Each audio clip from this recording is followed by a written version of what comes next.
যুক্তরাষ্ট্রের ফ্লোরিডায় নিখোঁজ বাংলাদেশি পিএইচডি শিক্ষার্থী নাহিদা সুলতানা বৃষ্টিকে ঘিরে ঘনীভূত হয়েছে রহস্য।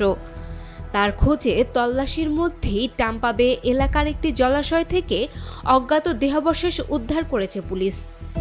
রোববার গভীর রাতে ফ্লোরিডার আইনশৃঙ্খলা রক্ষা বাহিনী এই তথ্য জানিয়েছে।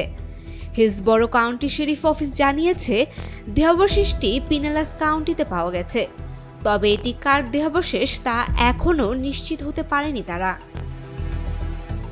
এর আগেই একই ঘটনায় নিখোঁজ আরেক শিক্ষার্থী জামিল লিমনের মরদেহ উদ্ধার করা হয়, যার শরীরে একাধিক ধারালো অস্ত্রের আঘাতের চিহ্ন পাওয়া গেছে। সব মশার বিরুদ্ধে সুরক্ষা দিতে এলো বসুন্ধরা এক্সট্রিম অ্যারোসল, মশার বিরুদ্ধে এক্সট্রিম সুরক্ষা।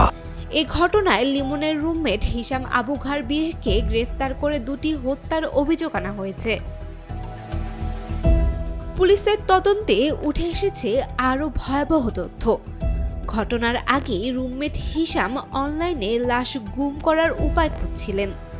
তাদের শেয়ার করা বাসায় বিশেষ রাসায়নিক ব্যবহার করে বিপুল পরিমাণ রক্ত পরিষ্কারের চিহ্ন শনাক্ত করা হয়েছে।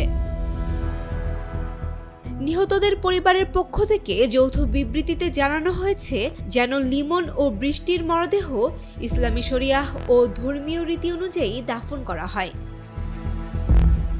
এদিকে ইউনিভার্সিটি অফ সাউথ ফ্লোরিডা এক বিবৃতিতে 2 শিক্ষার্থীর অকাল মৃত্যুতে গভীর শোক প্রকাশ করেছে এবং শিক্ষার্থীদের নিরাপত্তা ও কল্যাণে তারা প্রতিশ্রুতিবদ্ধ বলে জানিয়েছে।